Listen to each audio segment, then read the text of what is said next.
Hello students, मैंने अपने previous lecture में आपको बताया पॉलीमर्स क्या होते हैं, मोनोमर्स क्या होते हैं, macromolecule, degree of polymerisation, functionality, oligopolymer, high polymer, monomers and their uses. मैंने आपको ये डिटेल में बताया और इनका बताया मैंने आपको कि इनका डेली लाइफ में क्या योगदान है, इनके यूजेस बताए। आज मैं आपको बताने जा रही हूँ कि क्लासिफिकेशन ऑफ पॉलीमर्स मीन्स हम पॉलीमर्स को कैसे क्लासीफाई कर सकते हैं। बिकॉज हम पॉलीमर को on the basis of the chemical structure, physical properties, mechanical behaviour, thermal characteristics, इन सब के बेस पे क्लासीफाइड कर सकते हैं। Because the material exist in countless form and numbers having a large number and type of atom present in their molecule. Polymer एक ऐसा generic name है जो हम देते हैं मटेरियल को जिसका मोलिकुलर वेट ज़्यादा होता है। सो we can classify the polymers in several ways. First, classification based upon source of availability. Second, classification based upon nature of repeating structural unit. Classification based upon polymeric structure. Classification based upon arrangement of monomers. Classification based upon tacticity. Classification based upon types of molecular forces. Classification based upon thermal behavior. First I am discussing about the classification upon based upon source of availability या फिर based upon origin. On the basis of origin हम polymer को दो type में divide कर सकते हैं, एक होता है नेचुरल पॉलीमर और एक होता है सिंथेटिक पॉलीमर। नेचुरल पॉलीमर वो पॉलीमर्स होते हैं जो नेचुरल रिसोर्सेज से बनते हैं, इनको हम बायोपॉलीमर्स भी कहते हैं, बायोपॉलीमर्स भी कहते हैं इनको, और ये हमारे नेचर में पाए जाते हैं। एग्जाम्पल हो गया like nucleic acid, polymers of nucleotide, RNA, DNA, natural rubber, substances obtain from latex is a polymer of isoprene, means protein, polymers of alpha amino acid, building block of animals, polysaccharides, इसमें आएगा starch और cellulose, all these are the natural polymer. Second है synthetic polymer, ऐसे polymer जो हम lab में prepare करते हैं और made by the man, that is known as synthetic polymer. Synthetic polymer होते हैं, इनका एग्जांपल आप बोल सकते हो polythene, PVC, polyester, nylon, synthetic rubber, तो ये सारे क्या हैं, सिंथेटिक पॉलीमर के एग्जांपल हैं। अब हम नेक्स्ट कैटेगरी है, नेक्स्ट क्लासिफिकेशन है classification based upon nature of repeating structural unit.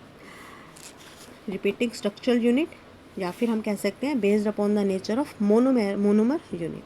इसमें भी हम दो टाइप में डिवाइड करते हैं, एक होता है होमोपॉलीमर और एक होता है कोपॉलीमर।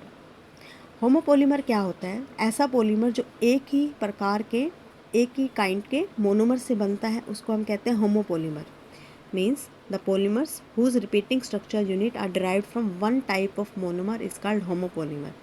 एग्जाम्पल होता है इसका इथेन, आप इसमें देख सकते हो pictorial representation, homopoly A means ये एक ही टाइप के मोनोमर से बना होता है, जो मोनोमर है उसको हमने ए से रिप्रेजेंट किया है, तो ये क्या हो गया, होमोपॉलीमर। सेकंड होते हैं कोपॉलीमर। कोपॉलीमर ऐसे होते हैं जो कि more than one kind of monomer से बनते हैं, means the polymer whose repeating structure units are derived from two और more type of monomers are called copolymer. Means इसमें एक या एक से ज़्यादा, दो या दो से ज़्यादा मोनोमर्स होते हैं। देखो A B means two type के मोनोमर हमने लिए। होमो में क्या होता है, only one type of monomer होता है। कोपॉलीमर में क्या होता है, जिसमें दो या दो से ज़्यादा मोनोमर होते हैं, उसको हम कहते हैं कोपॉलीमर। उसके बाद हम क्लासिफिकेशन, थर्ड हमारी classification based upon polymeric structure. Polymeric structure के बेस में हम इसको हम कर सकते हैं, तीन टाइप में डिवाइड करते हैं। एक होता है लीनियर पॉलीमर, एक होता है ब्रांच्ड पॉलीमर और थर्ड होता है हमारा close linked polymer. Linear polymer क्या होते हैं, लीनियर पॉलीमर वो पॉलीमर होते हैं जिसमें क्या होता है, मोनोमेरिक जो यूनिट होती है, जो मोनोमेरिक यूनिट होती है linked together to form a long straight chain, आपस में लिंक करके एक लॉन्ग स्ट्रेट चेन बना देती है। Means the monomer are joint together in a chain. Example हो गया पॉलीथीन हो गया, पीवीसी हो गया, नायलॉन हो गया, पॉलीएस्टर, ये हो गया। आप you can see this is the pictorial a, ये क्या हो गया, एक लीनियर चेन की फॉर्म में है। मीन्स इसमें जो मोनोमर है ए लीनियर फॉर्म में है, इसको हम लीनियर होमोपोलीमर इसलिए कह रहे हैं क्योंकि इसमें एक ही मोनोमर है, तो इसलिए लीनियर फॉर्म में है, एक ही मोनोमर है, तो इसको हम कहेंगे लीनियर होमोपोलीमर। और इसमें क्या है, पॉलीमर है, इसमें डिफरेंट टाइप के मोनोमर है, ए बी लीनियर फॉर्म में है लेकिन मोनोमर डिफरेंट है, तो हम इसको कहते हैं लीनियर कोपोलीमर। ऐसे ही सेकंड हमारा होता है ब्रांच चेन कोपोलीमर।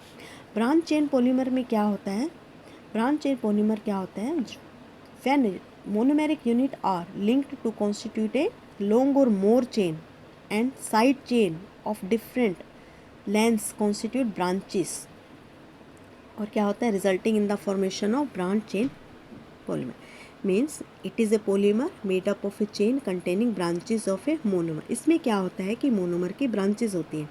सपोज देखो आपने लिया है branch chain homopolymer, branching means homopolymer है, ए हो गया, इनकी ब्रांचिंग्स में हो गया, ब्रांच चेन हो गया, ब्रांचिंग में हो गया, तो ब्रांच कहेंगे। होमो इसलिए कहा है क्योंकि इसमें एक ही प्रकार का मोनोमर यूज़ किया है। ऐसे ही ब्रांच है कोपोलीमर है, इसमें डिफरेंट टाइप के मोनोमर किए हैं लेकिन ब्रांचिंग की फॉर्म में है, तो इसको हम ब्रांच चेन कोपोलीमर कहते हैं।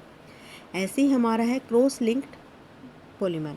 क्रॉस लिंक पॉलीमर क्या होते हैं, when monomeric unit are linked together to form a 3 dimensional structure, जिसमें 3 डायमेंशनल स्ट्रक्चर बनता है या क्रॉस, तो ये क्या बनाते हैं, क्रॉस लिंक पॉलीमर बना देते हैं, means which have a 3 dimensional structure. Example हो गया बेकेलाइट, मेलेमाइन, फॉर्मल्डिहाइड रेजिन।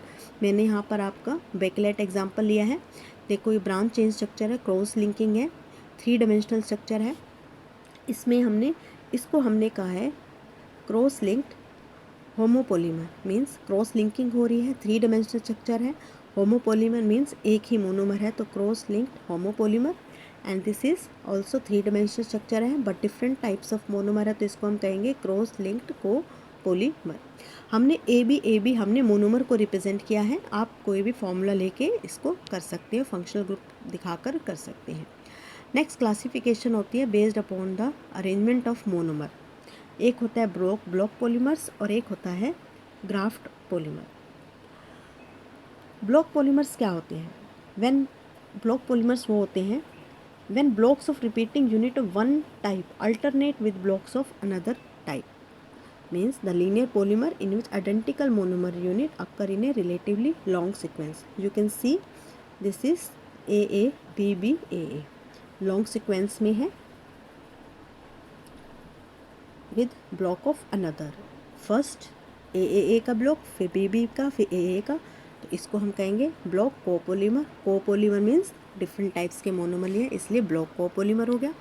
और ग्राफ्ट कोपोलीमर क्या होता है, in with the side chain branch are covalently attach to the main chain through a covalent bond, means they are the branch structure polymer in which the monomer of same kind present in a branches or different backbone differs।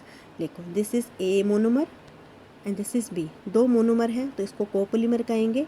और ये क्या है, एक monomer side chains grafting show कर रहा है और ये मेन बैकबोन से अटैच्ड है, तो इसको हम कहेंगे ग्राफ्ट कोपोलीमर्स।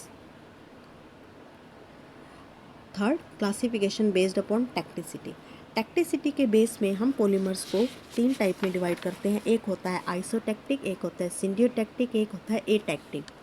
आइसोटेक्टिक क्या होता है, आइसोटेक्टिक में क्या होता है, in which the functional group are all on the same side of the chain, जिसमें फंक्शनल ग्रुप क्या होंगे, सेम साइड, चेन की सेम साइड पे होंगे।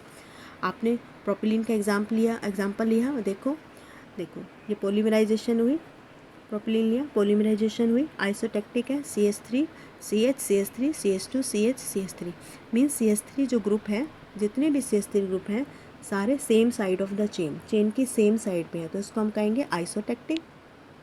ऐसे ही सिंडियोटेक्टिक होते हैं जब functional group arrange in alternating fashion, तो this is the also example of polypropylene. तो देखिए इसमें क्या है, एक CH3 ऊपर है, एक नीचे है, एक ऊपर है, एक नीचे, अल्टरनेट फैशन में हो गया, तो दिस इज सिंडियोटेक्टिक। एक होता है एटेक्टिक, व्हेन द फंक्शनल ग्रुप और atom arranged around the main chain of the polymers randomly arranged होते हैं, मतलब कहीं पर भी रेंडमली अटैच्ड होते हैं।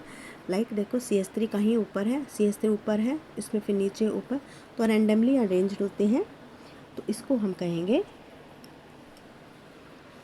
सिंडियोटेक्टिक। एटेक्टिक. So these were the isotactic, syntactic and atactic. जब सेम साइड होते हैं चेन में आइसो, अल्टरनेट फैशन में होते हैं तो सिंडियो, रैंडमली अरेंज होते हैं तो एटेक्टिक. नेक्स्ट क्लासिफिकेशन है classification based upon molecular forces. इसमें हम 3 टाइप में डिवाइड करते हैं, elastomers, fibers and plastic. Elastomers क्या होते हैं? इनको हम रबर्स भी कहते हैं. They have weak intermolecular forces of attraction. इनमें फोर्सेस ऑफ अट्रैक्शन वीक होता है between the polymeric chain. Example हो गया natural rubber buna as neoprene. This is the example of elastomers. Next है फाइबर्स. फाइबर्स है, इसमें क्या होता है? फाइबर्स में क्या होता है? स्ट्रॉन्ग इंटरमोलिकुलर फोर्सेस अट्रैक्शन होता है between their molecule. These forces are due to hydrogen bonding and dipole dipole interaction. Example हो गया सेल्यूलोज, नायलॉन, सिल्क, वूल.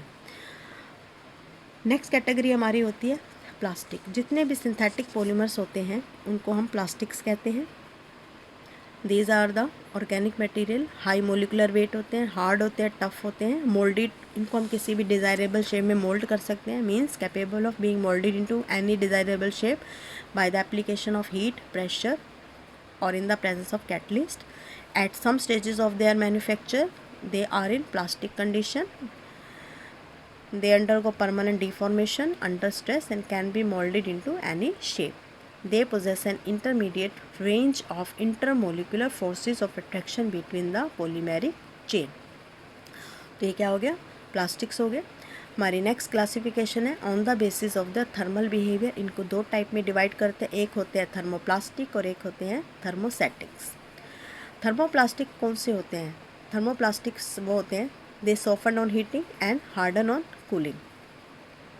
जो सॉफ्ट हो जाते हैं हीट करते पे और ठंडा करते ही हार्ड हो जाते हैं. This process of softening by heating and hardening by cooling can be repeated several time. They can be recycled, they can be reclaimed from waste. They have a linear और branch chain structure. They are formed by addition and condensation polymerization. इसमें क्या होता है? Neighbouring polymeric chains are held together by weak van der Waals forces of attraction, dipole dipole interaction और hydrogen bonding. Example हो गया polythene, PVC, nylon, polystyrene. Next है thermosetting plastics.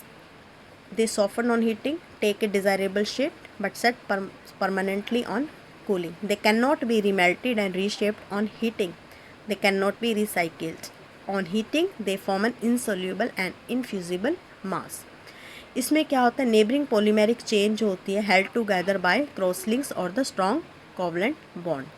They are formed by condensation polymerization reaction. They are hard, strong, brittle and insoluble in any solvent. Example होता है इसका urea, formaldehyde, melamine, vulcanized rubber.